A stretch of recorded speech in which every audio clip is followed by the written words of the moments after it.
Mr. President, over the last several months, the Koch brothers have been on a public relations campaign. This Koch propaganda campaign has accelerated in the past few weeks.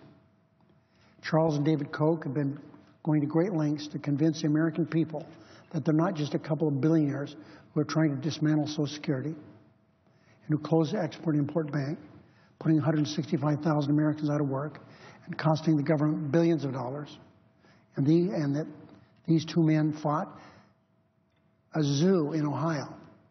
A zoo in Ohio. And they fought a Republican mayor of Colorado Springs, Colorado, as he tried to fix the city's potholes. They stopped both from happening.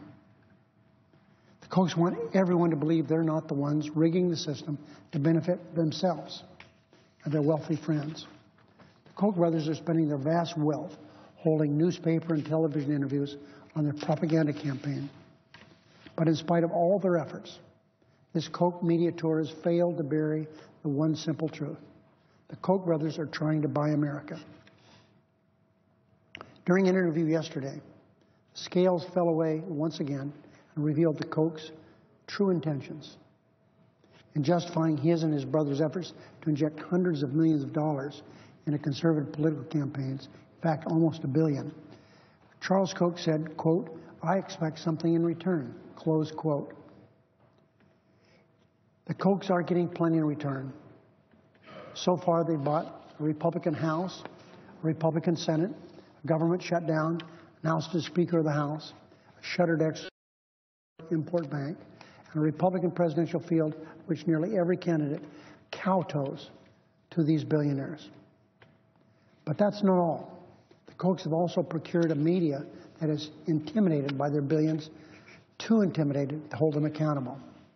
Consider yesterday's interview on MSNBC's Morning Joe show. This is classic. Listen. Here's some of the questions that Joe and Mika asked the Koch brothers. Joe Scarborough asked, quote, "It's hard to find people in New York, liberals. We were talking about this before. Liberals or conservatives alike who haven't been touched by your graciousness, whether it's toward the arts or cancer research. Do you think you got that instinct from your mom?" Close quote. Meek asked, quote, "Sitting here in your childhood home," they were doing this interview in Topeka, Kansas, "we have the Koch brothers. Which was the good brother?" Close quote. Another tough question. Joe then asked, and I quote, "You guys both play rugby, right? Play together." Close quote. Sometimes, most of the time, they weren't even questions. They were just compliments. At one point, here's what Joe said, quote, "You sound like my dad." That's very diplomatic. That's very good. Wow. Those were some really tough questions asked by the hosts of Morning Joe. That's tough journalism. Those questions are so easy, they may even qualify them to moderate the next Republican presidential debate. It seems that some journalists are determined to get on the wrong side of the Koch brothers and their billions. After all, we've seen how the Koch empire targets people, cities, states that do anything that conflicts with the Koch brothers' radical agenda. When the media rolls over for these modern-day robber barons, as it's doing now, our country's in trouble. As Charles Koch himself said, he and his brother are not spending this money for altruistic reasons. They're doing it for one reason only, for the profit of themselves and their fellow billionaires who've rigged the system against the middle class. They said it themselves. They want something in return. And what they want is profit for their corporations. Their own publicist once explained why the Koch brothers are trying to buy a new government. Quote, "It's because we can make more profit." Okay? Close quote. That's what this is all about.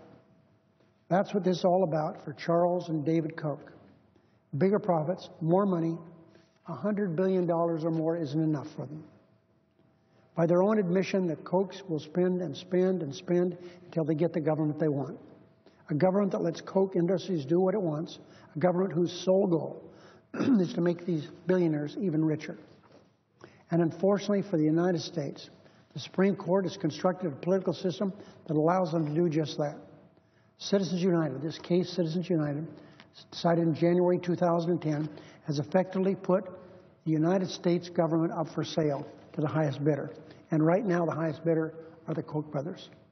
Right now, our country has no real restrictions on how much money a billionaire or a millionaire can spend to buy the government they want. All the powers with the wealthy.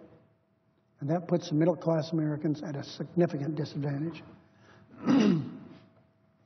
So we can't stand idly by while our government sits an auction block. And neither should any American sit idly by. Instead, we should be working to rid the system of the Koch brothers' dark money. But this cannot and will not happen if reporters and journalists refuse to ask Charles and David Koch questions, maybe even probing questions. Otherwise, no one is holding these two oil barons accountable for their nefarious actions.